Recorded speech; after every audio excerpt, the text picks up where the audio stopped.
When it comes to sketch comedy shows, there have been some great ones over the years that have become television staples. Sketch comedy shows like In Living Color, Mad TV, and the most prominent of all time, Saturday Night Live, are often considered to be the truest, most raw forms of comedy available on network or cable television. These are shows that took years to blossom into the legendary creations that we know today. However, what follows is a list of sketch comedy shows that were canceled well before they had their opportunity to blossom. Some of these shows were very good, some of them were terrible, but one thing they all have in common, they didn't last very long. Let's take a trip down memory lane with another Scapino TV list video. Here we go with 10 sketch comedy shows that unfortunately failed. Number 10, The Jenny McCarthy Show. The once wildly popular MTV star Jenny McCarthy received her own sketch comedy show on said network in 1997. The show featured a solid cast as well as then timely musical guests including Bloodhound Gang and Luscious Jackson. However, the show was lambasted by critics and audiences didn't fare too much better as the show maintains a 4.5 out of 10 on IMDb.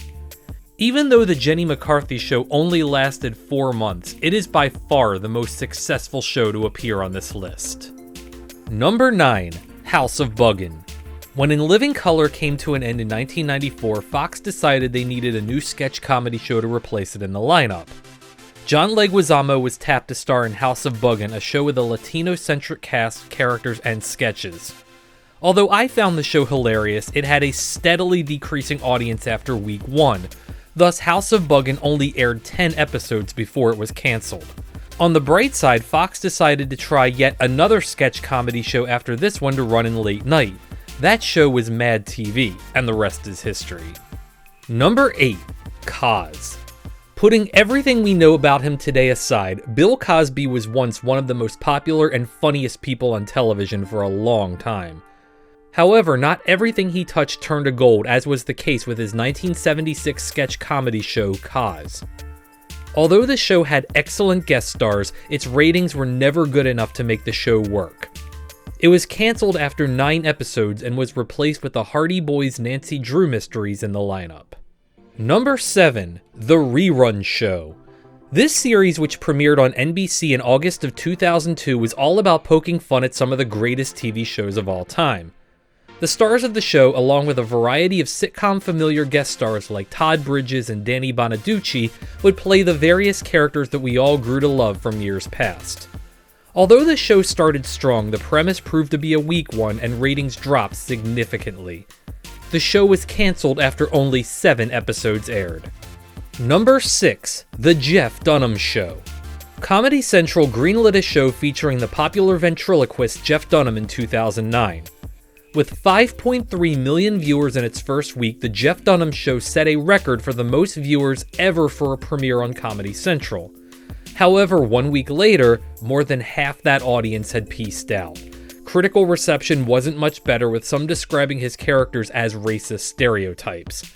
Thus, after such a blockbuster start, The Jeff Dunham Show was canceled after only 7 episodes. Number 5, The Dana Carvey Show. Saturday Night Live alumnus Dana Carvey hosted his own sketch comedy show in 1996 on ABC. Featuring young talents such as Steve Carell and the future Stephen Colbert, the show had a great deal of potential and at times was very funny. However, its time slot after the family-friendly Home Improvement turned out to be bad placement for the mature audience-themed show. The Dana Carvey Show lasted only 7 episodes before it was rudely canceled. Maybe it just belonged on the air at a different time. Number 4, Thank God You're Here. On paper, Thank God You're Here could have been the next Whose Line Is It Anyway, but instead it dramatically missed the mark, and a rather large one at that. The American version, which was based off of the successful Australian show of the same name, was an improv series where a celebrity would walk into an established scene in front of a live audience. However, the show came off as disingenuous with dubbed laughter, odd cutaways, and an overall lack of clarity. This version, hosted by David Alan Grier, only lasted 7 episodes before being canceled. Number 3, Saturday Night Special. This was a very short-lived sketch comedy show that served as a replacement for Mad TV in 1996. Produced by Roseanne and featuring Saturday Night Live alumnus Laura Keitlinger, pre-MILF Jennifer Coolidge, and Kathy Griffin, this show had potential but couldn't quite live up to it. Although it is arguable that the show wasn't meant to be more than it was, we'll never know since Saturday Night's special only lasted 6 episodes before its run on Fox came to an abrupt end. Number 2. The Richard Pryor Show. Richard Pryor needs no introduction as he is one of the funniest, most successful stand-up comedians of all time.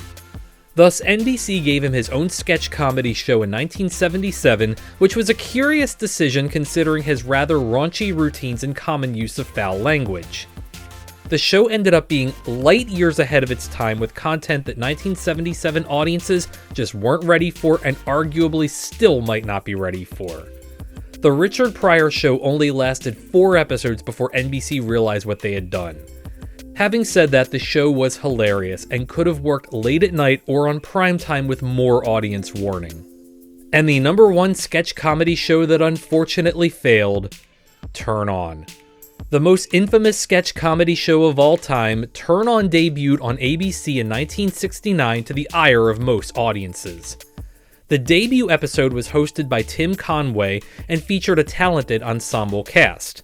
However, the show was experimental in nature, with the premise being that it was the first show produced by a computer. The quick cuts, disorienting synthesizer soundtrack, and risque humor proved to be way too much for primetime audiences of the era, and Turn On was pulled off the air in many markets before it reached the end of its first episode.